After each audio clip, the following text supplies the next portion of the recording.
Welcome to T-SAT online. I'm Naresh, history faculty. ఈరోజు మనము ఈ యొక్క వీడియోలో గుప్త సామ్రాజ్యం గురించి నేర్చుకుందాము.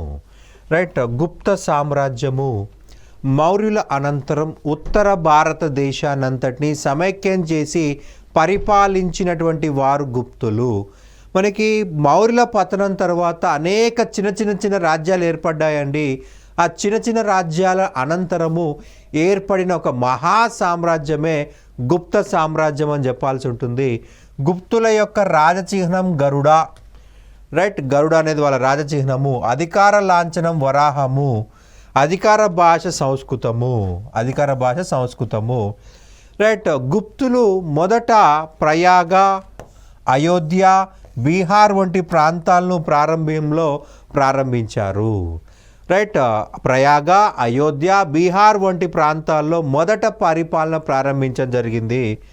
రైట్, గుప్తుల యొక్క రాజధానులు చూసినట్లయితే తొలి రాజధాని పాటలీపుత్రము. రైట్, రెండవ రాజధాని ఉజ్జయిని. ఈ రెండు రాజధానుల ఆధారంగా గుప్తుల యొక్క పరిపాలన అనేది ప్రారంభమైంది. రైట్, గుప్త వంశ స్థాపకుడు శ్రీగుప్తుడు. రైట్, ఇతను కుషానుల యొక్క సామంతుడిగా పరిపాలన ప్రారంభించడం జరిగింది. రైట్, ఇతనికి చూసినట్లయితే ఇతని చరిత్రకి ముఖ్యంగా సోర్స్ వచ్చేసి చైనా రాయబారి ఇత్సింగ్ తన గ్రంథాలలో ఇతనిని చిలికిటో అని పేర్కొన్నాడు. ఇత్సింగ్ భారతదేశానికి 675లో వచ్చాడండి. 685 వరకు ఈయన ఇండియాలో ఉన్నాడు. 10 సంవత్సరాలు ఉన్నాడు. రైట్, ఇండియాలో 10 సంవత్సరాలు ఉండి ఇండియా నుంచి వెళ్ళిపోయాడు. ఇతను భారతదేశానికి సముద్ర మార్గం గుండా వచ్చాడు. రైట్, భూమార్గం గుండా చైనాకి వెళ్ళిపోవడం జరిగింది. చిలికిటో అనేటువంటి రాజు అని చెప్పాడు. దాన్ని ఇంగ్లీష్లో పట్టుకొస్తే శ్రీగుప్తుడు. చిలికిటో అనే పదం చైనా భాష పదము. రైట్, ఈ యొక్క ఇత్సింగ్ ప్రకారము శ్రీగుప్తుడు చైనా నుంచి వచ్చే బౌద్ధ సన్యాసుల కోసము చీనీ విహారమును మృగశిఖావనంలో నిర్మించి దాని నిర్వహణ కోసము 24 గ్రామాలను దానం చేసినట్లుగా చెప్పడం జరిగింది. చీనీ విహారము చైనా నుంచి వచ్చే సన్యాసుల నివాసం కోసము ఏర్పాటు చేయబడ్డ విహారమే చీనీ విహారము. మనం బౌద్ధ మతంలో చెప్పుకున్నాము, విహారము అంటే బౌద్ధ సన్యాసుల యొక్క విశ్రాంతి మందిరాలు అని చెప్పుకున్నాము. రైట్, చైనా నుంచి బౌద్ధ సన్యాసులు బుద్ధుడు పుట్టిన ప్రాంతం చూడడం కోసం వచ్చారు.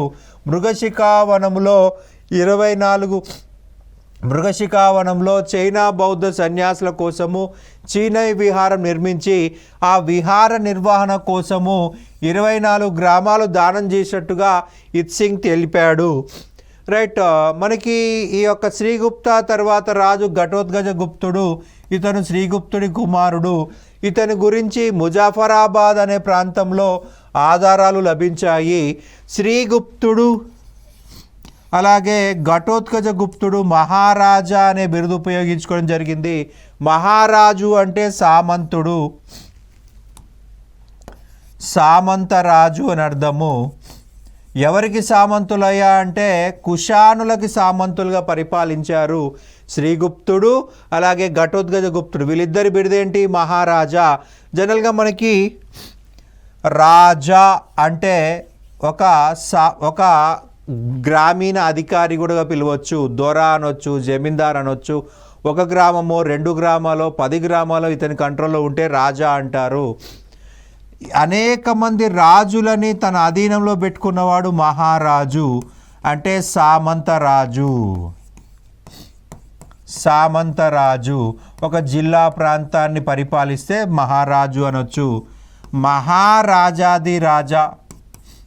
మహారాజాదిరాజా అనేక మంది మహారాజులను తన కంట్రోల్లో పెట్టుకున్న వ్యక్తిని మహారాజాదిరాజా అంటాము. సర్వస్వతంత్రుడు అని అర్థము.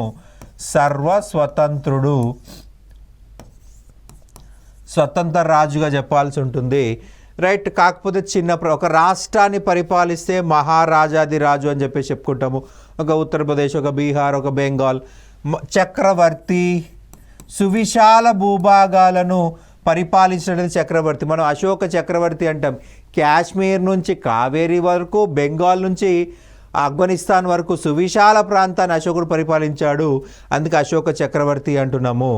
ఈ యొక్క శ్రీగుప్తుడు, గజగుప్తులు ఒక బీహార్ ప్రాంతాన్ని మాత్రమే పరిపాలించారు కాబట్టి మహారాజా అని చెప్పేసి పిలుస్తూ ఉన్నాము. మొదటి చంద్రగుప్తుడు క్రీస్తు శకం 319 లేదా 320లో రాజు కావడం జరిగింది. 335 వరకు ఇతన్ని పరిపాలించాడు. ఇక్కడ 2 సంవత్సరాలు చెప్పారు ఏంటి సార్ అంటే, చరిత్రకారులు కొంతమంది 319 అని చెప్పేసి, కొంతమంది 320 అని చెప్పేసి చెప్పడం జరిగింది. ప్రస్తుత క్యాలెండర్ వేరు, ఆ కాలంలోని క్యాలెండర్ వేరు. కాబట్టి మనకి ఇక్కడ ఏం తెలుస్తుందంటే, అక్కడ క్యాలెండర్ సిస్టంలో ప్రాబ్లం వల్ల 319 అని కొంతమంది, 320 అని కొంతమంది చెప్పారు.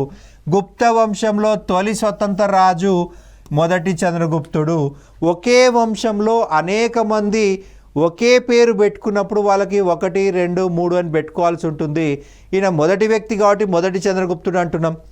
రైట్, ఎవరి సమాచారం వాళ్ళకే రాయాలి కాబట్టి రైట్ మొదటి అని పెట్టుకున్నాము. తర్వాత వ్యక్తిని 2 అంటాం, తర్వాత 3 అంటాము. ఇతని బిరుదు మహారాజాది రాజా. ఎవరైతే సర్వస్వతంత్రులు ఉంటారో వాళ్ళు మాత్రమే మహారాజాది రాజా అనేటువంటి బిరుదు ఉపయోగించుకొని జరుగుతుంది. ఇతను క్రీస్తు శకం 319 లేదా 320లో రాజుగా పట్టాభిషేకం చేసుకున్నాడు. రైట్, ఇతను రాజు అయింది 319 లేదా 320 అనమాట. ఇతడు 319 లేదా 320లో గుప్తా శకమును ప్రారంభించాడు. గుప్తా శకము, గుప్తా క్యాలెండర్ మనకి జీసస్ క్రైస్ట్ పుట్టిన సంవత్సరాన్ని +1గా తీసుకున్నారు. ఇదే +1, ఇదే -1. రైట్, మనకి ఏడీలో పెరుగుతుంది, బీసీలో ఇయర్స్ తగ్గుతాయి. రైట్, ఇయర్స్ తగ్గుతాయి అన్నమాట. ఇక్కడ ఏం చేయాలంటే 319 లేదా 320ని మనకి +1 లేదా -1 తీసుకోవాలి. రైట్, ఇక్కడ నుంచి గుప్తుల క్యాలెండర్ అంటే 319 300లో 1 అవుతుంది. రైట్, మనకి జీసస్ క్రైస్ట్ మనకి ప్రజెంట్ వాడే గ్రెగేరియన్ క్యాలెండర్ ప్రకారం +1 లేదా -1 మనకి ఈ యొక్క జీసస్ క్రైస్ట్ పుట్టిన సంవత్సరం. ఇక్కడ ఏం తీసుకోవాలి, ఈ యొక్క గుప్తా శకంది తీసుకోవాల్సి ఉంటుంది. సో ప్రజెంట్ 2024లో ఉన్నాము. సో మనము 319 సంవత్సరాలు డిలీట్ చేసినట్లయితే మనకి ఈ క్యాలెండర్ డేట్స్ అనేది సెట్ అవుతుంది అనమాట. మొదటి చంద్రగుప్తుడికి సమకాలీన రాజు వాకాటక మొదటి ప్రవరసేన. ఈ మొదటి ప్రవరసేనుడి యొక్క టైం పీరియడ్ 275 నుంచి 335. మొదటి ప్రవరసేనకు సామ్రాట్ అనే బిరుదుందండి. సామ్రాట్ అనే బిరుదు. ఈ పాయింట్ మనం ఎగ్జామ్ పాయింట్ ఆఫ్లో గుర్తుపెట్టుకోవాలి. గతంలో ఎగ్జామినర్ మనకు అడగడం జరిగిందండి. సామ్రాట్ అనే బిరుదున్నటువంటి చక్రవర్తి ఎవరు? మొదటి ప్రవరసేన. ఇతను మొదటి చంద్రగుప్తుడికి సమకాలండు, ఒకే కాలం చెందిన వ్యక్తి. రైట్, మనకి ప్రధానంగా చూసినట్లయితే మొదటి చంద్రగుప్తుడి యొక్క భార్య కుమారాదేవి. ఈమె లిచ్చవి యొక్క రాకుమార్తె. లిచ్చవి యొక్క రాకుమార్తె. రైట్, ఈ యొక్క మొదటి చంద్రగుప్తుడు తన బంగారు నాణాలపైన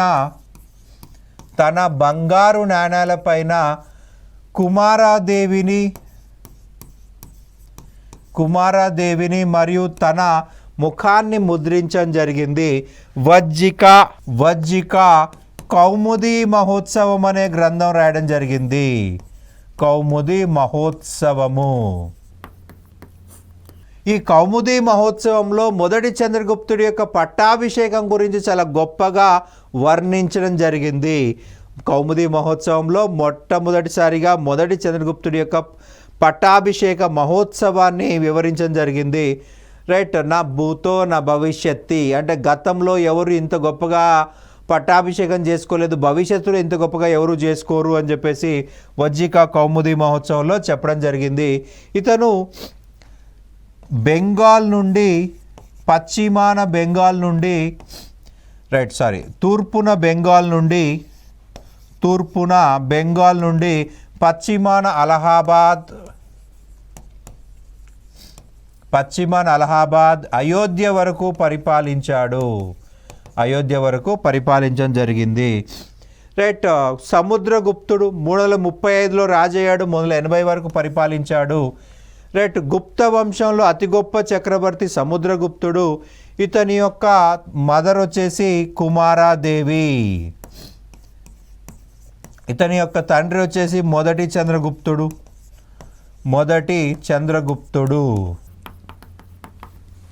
మొదటి చంద్రగుప్తుడు కుమారదేవి యొక్క సంతానమే సముద్రగుప్తుడు. గుప్త వంశంలో అతి గొప్ప రాజు సముద్రగుప్తుడు. రైట్, ఇతని బిరుదులు చూసినట్లయితే కవిరాజు, వ్యాఘ్ర బల పరాక్రమ, రైట్, అశ్వమేధ పరాక్రమ అనేవి ఇతని యొక్క ముఖ్యమైన బిరుదులుగా చెప్పాల్సి ఉంటుంది. రైట్, మనం ప్రధానంగా చూసినట్లయితే తన నాణాలపైన వీణ వాయిస్తున్నట్టుగా ఇవ్వడం జరిగింది. తన నాణాలపైన వీణ ముద్ర ఇచ్చిన రాజు సముద్రగుప్తుడు. ఈ పాయింట్ మనకు చాలాసార్లు ఎగ్జామ్లో రిపీటెడ్గా అడగడం జరిగింది. సో మనం ఖచ్చితంగా గుర్తుపెట్టుకోవాలి. వీణ ముద్ర ఉన్న నాణాలు ఇచ్చినటువంటి రాజు సముద్రగుప్తుడు. తన బంగారు నాణాలపైన వీణ ముద్ర ముద్రించాడు. సముద్రగుప్తుడు. రైట్, సముద్రగుప్తుడిని నెపోలియన్తో పోల్చిన వ్యక్తి విఏ స్మిత్. ఇండియాలో అనేక యుద్ధాలు చేసిన వ్యక్తి సముద్రగుప్తుడు. యూరప్లో అనేక యుద్ధాలు చేసిన వ్యక్తి నెపోలియన్. సో అందుకే ఇతన్ని ఇండియన్ నెపోలియన్ అని పిలిచాడు VA Smith, Vincent Arthur Smith. కానీ ఇది కరెక్ట్ ఎక్స్ప్లెనేషన్ కాదనమాట. ఎందుకు కరెక్ట్ కాదంటే నెపోలియన్ 2 యుద్ధాల్లో ఓడిపోయాడు. పిరమిడ్ యుద్ధంలో ఓడిపోయాడు, బ్యాటిల్ ఆఫ్ నేషన్స్లో ఓడిపోయాడు. రైట్, అలాగే మనకి వాటర్లూ యుద్ధంలో కూడా ఓడిపోవడం జరిగింది. కానీ ఇక్కడ సముద్రగుప్తుడు ఎక్కడ కూడా ఓడిపోలేదు. ఓటమి ఎరుగని వీరుడు అనమాట. ఈ కంపారిజన్ కరెక్ట్ కాదు, కానీ ఆ కాలంలో అనేక యుద్ధాలు చేశాడు కాబట్టి ఇండియన్ నెపోలియన్ అన్నాడు విఏ స్మిత్. విఏ స్మిత్ రచించిన గ్రంథం వచ్చేసి ద ఎర్లీ ఆఫ్ హిస్టరీ అని చెప్పేసి గ్రంథం రాశాడు. రాయచౌదరి అనేటువంటి చరిత్రకారుడు సముద్రగుప్తుని మహాపద్మనందునితో పోల్చడం జరిగింది. రాయచౌదరి అనేటువంటి చరిత్రకారుడు రైట్ సముద్రగుప్తుని మహాపద్మనంతో పోల్చాడు. మహాపద్మనందుడు అనేవాడు మగధ వంశంలో, నందా వంశంలో అతి గొప్ప రాజు. పూర్తి భారతదేశంలోని మహాజనపదాలను ఏకం చేసిన రాజు. అతనితో కంపేర్ చేయడం జరిగింది. రైట్, సాటిలేని వీరుడని, అనేక యుద్ధాల్లో విజయం సాధించిన వాడని, మంచి పరిపాలనా దక్షుడని ఆర్సి మజుందార్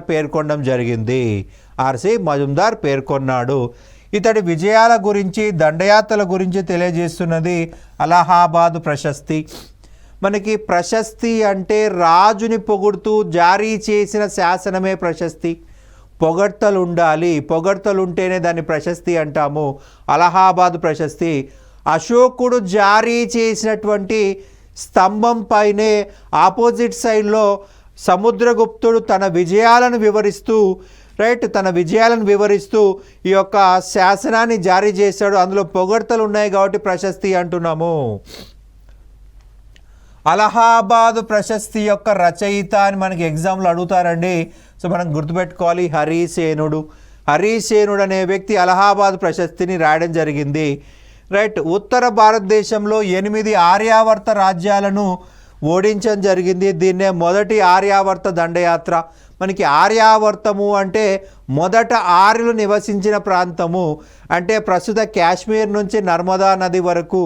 రైట్, మనకి మధ్యప్రదేశ్, పశ్చిమ మధ్యప్రదేశ్, గుజరాత్, రాజస్థాన్, పంజాబ్, హర్యానా మరియు కాశ్మీర్ ప్రాంతాలను ఆర్యావర్తం అంటారు. మొదట అక్కడ మాత్రమే ఆర్యులు ఉన్నారు, గంగా ప్రాంతంలో లేరు. రైట్, కాబట్టి ఆ ప్రాంతాన్ని ఆర్యావర్తం అంటారు. 8 మంది రాజులను ఓడించాడు. దీన్నే మొదటి ఆర్యావర్త దండయాత్ర అంటాము. దక్షిణ భారతదేశంపై దండెత్తి 12 మంది రాజులని ఓడించినట్లుగా అలహాబాద్ ప్రశస్తిలో చెప్పడం జరిగింది. రైట్, అలాగే 18 ఆటవిక రాజ్యాలను ఓడించాడు. 18 ఆటవిక రాజ్యాలని వింధ్యా సాత్పురా పర్వతాల మధ్య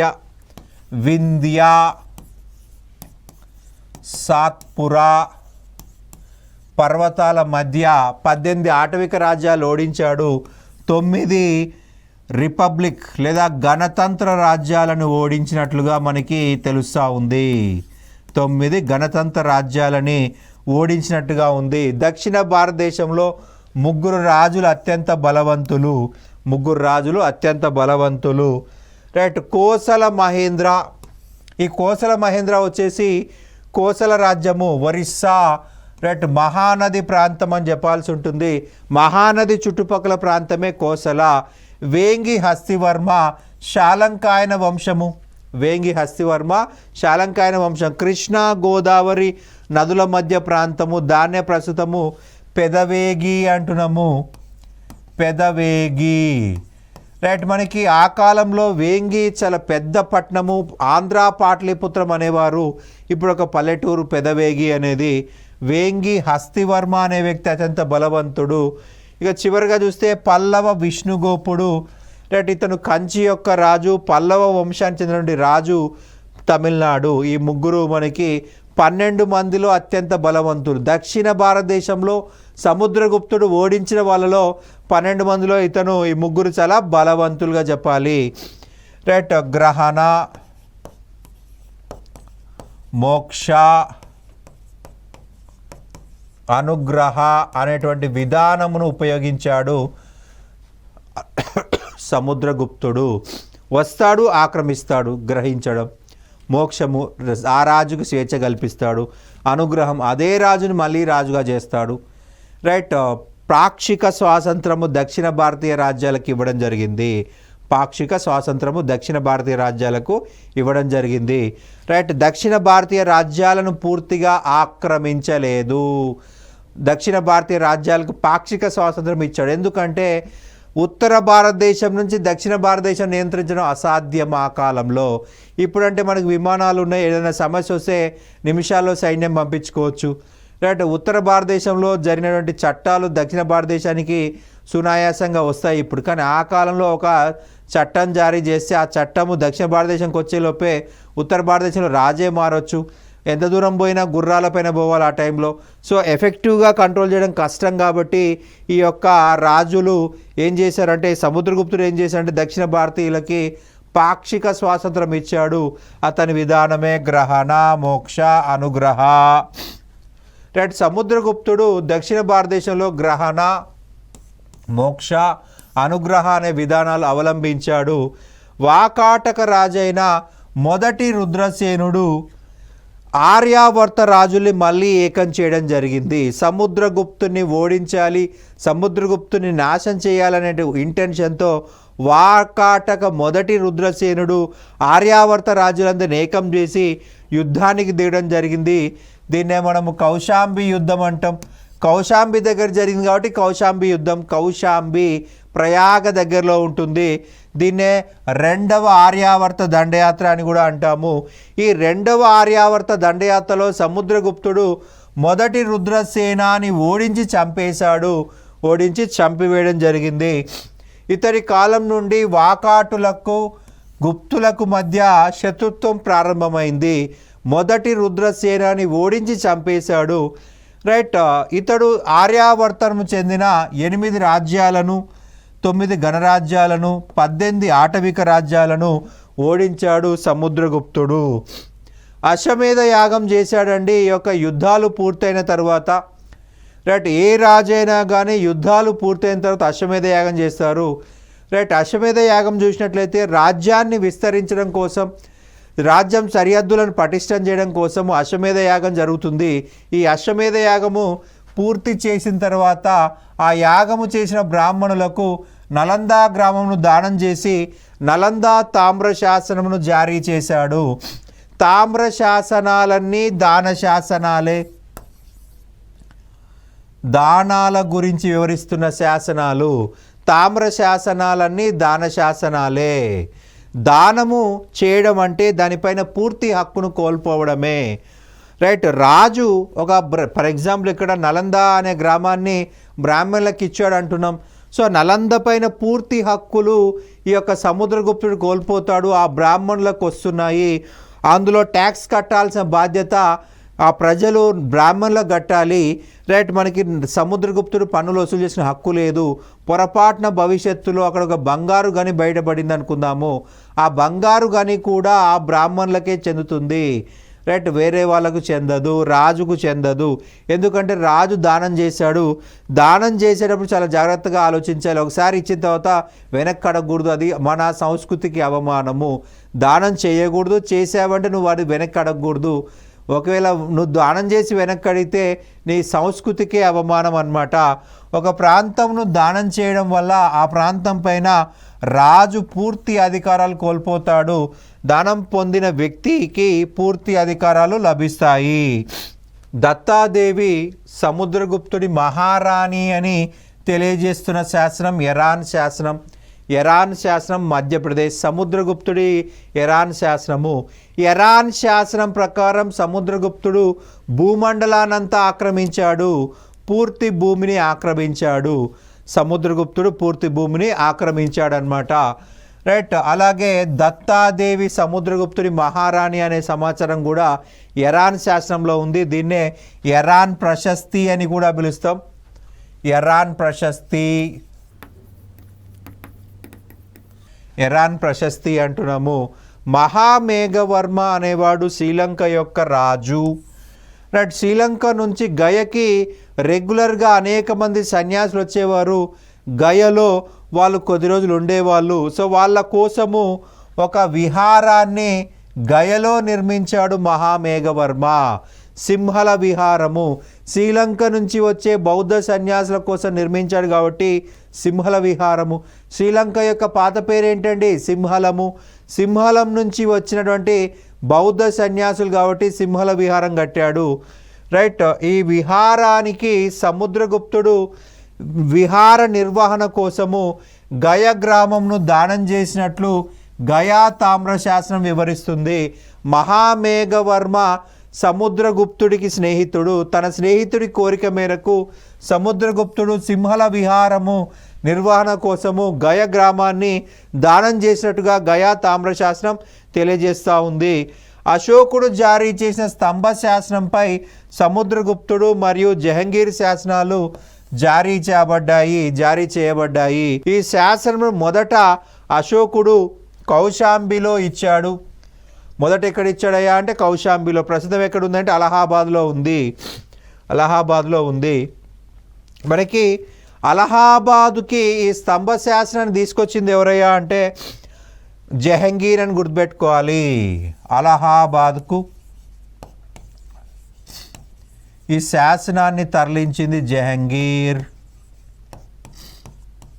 ఈ శాసనాన్ని తరలించింది జహంగీర్ అని గుర్తుపెట్టుకోవాల్సి ఉంటుంది. అలాగే మనకి సముద్రగుప్తుడు తన నాణ్యాలపైన వీణ ముద్ర ఇచ్చాడని చెప్పుకున్నాం. సముద్రగుప్తుడు ఆస్థానంలో ప్రధానంగా చూసినట్లయితే మనకి అభిధమ్మ ఘోష అనే గ్రంథం రాసినటువంటి వ్యక్తి మనకి ఇక్కడ ఉన్నాడు. రైట్. నెక్స్ట్ చూసినట్లయితే రామగుప్తుడు సముద్రగుప్తుడు మరియు దత్తాదేవి యొక్క కుమారుడు. దత్తాదేవి సముద్రగుప్తుడి యొక్క కుమారుడు. రామగుప్తుడి భార్య ధృవాదేవి. ఈ రామగుప్తుడు ఉజ్జయిని రాజైన 3వ రుద్రసింహుడి చేతిలో ఓడిపోయాడు. 3వ రుద్రసింహుడు మనం గత చాప్టర్లో చెప్పుకున్నాము.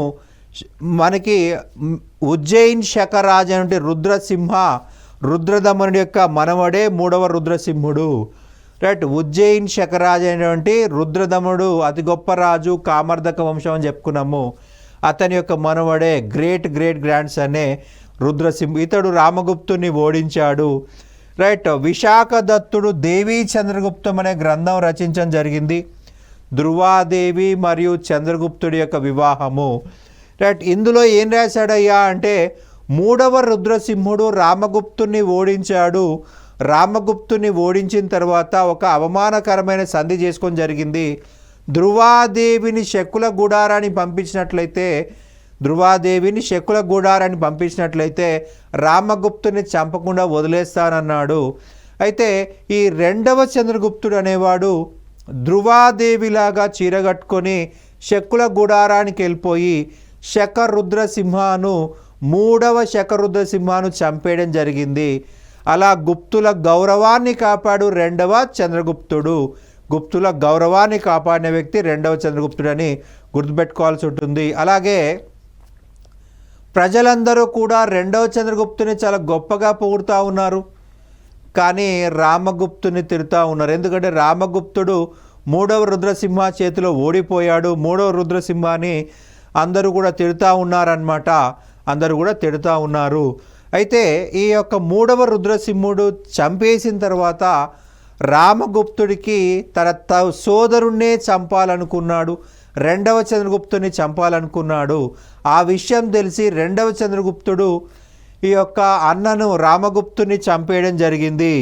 రైట్, చంపేసి ధృవాదేవిని పెళ్లి చేసుకున్నాడు. అదే దేవి చంద్రగుప్తం.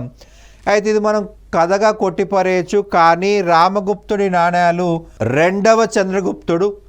రైట్, ఇతని పరిపాలనా కాలం క్రీస్తు శకం 380 నుంచి 414.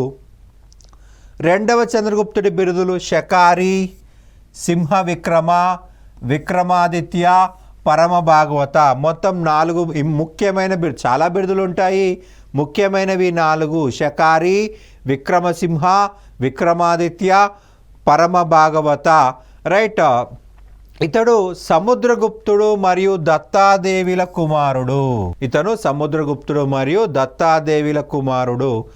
ఇతడు తన విజయాలను ఉజ్జయిని నగరంలోని మహంకాళి దేవాలయ ప్రాంగణంలో ఇనుప స్తంభ శాసనంలో పేర్కొనడం జరిగింది.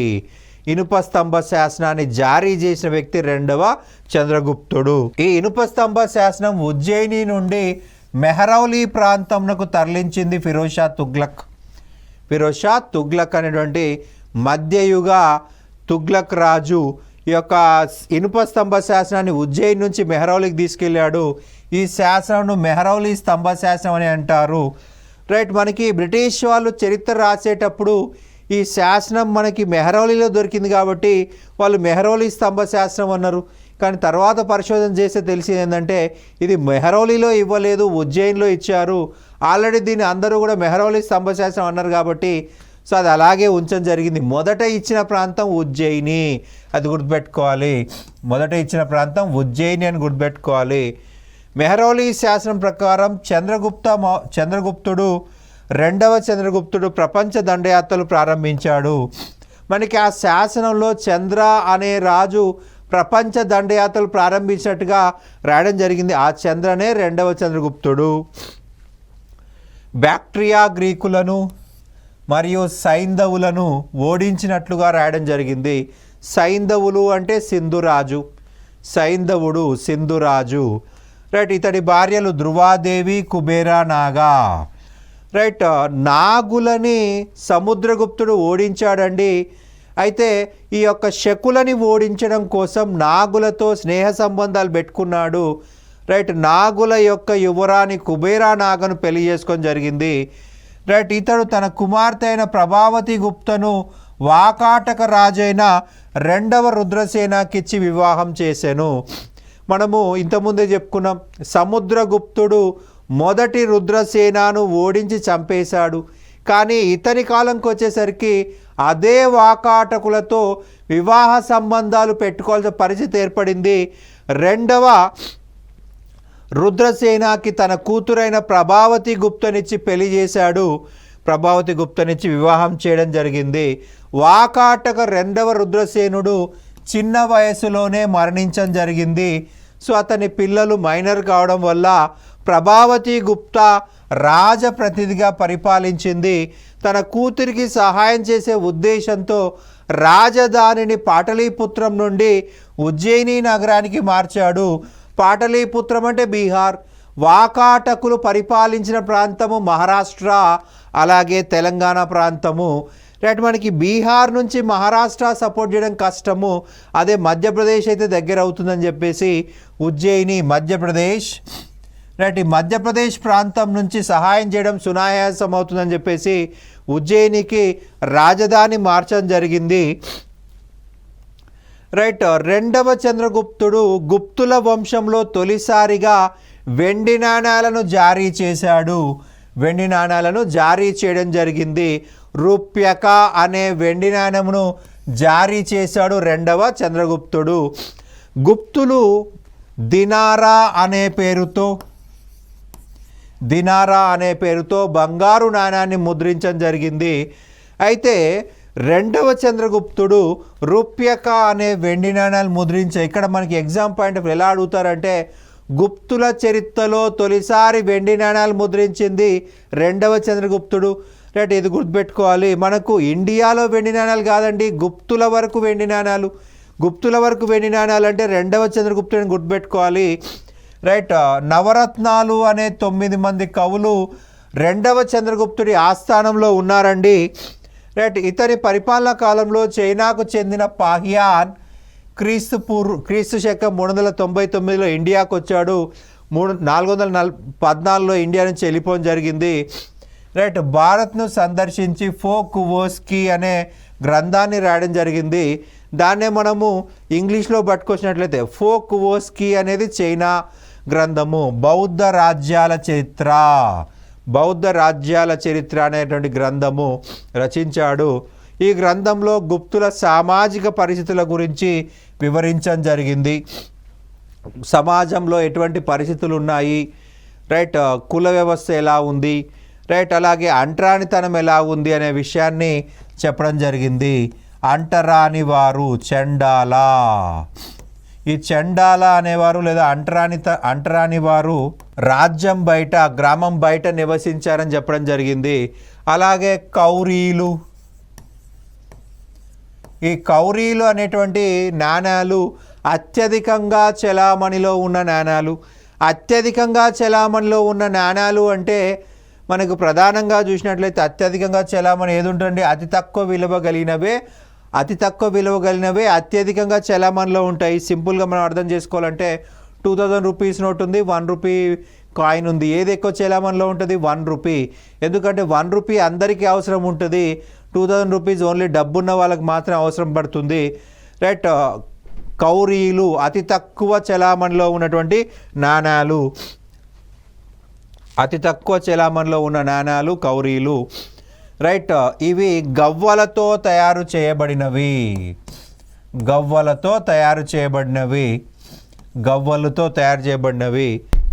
ఇది గుప్తులకు సంబంధించిన సమాచారం. ఈ టాపిక్లో మనము గుప్తుల గురించి డిస్కస్ చేసుకున్నాము. రైట్, సముద్రగుప్తుడు అతి గొప్ప చక్రవర్తి. రెండవ చంద్రగుప్తుడు కూడా అతన్ని తండ్రికి తగ్గటువంటి చక్రవర్తిగా గుర్తుపెట్టుకోవాల్సి ఉంటుంది. Thank you.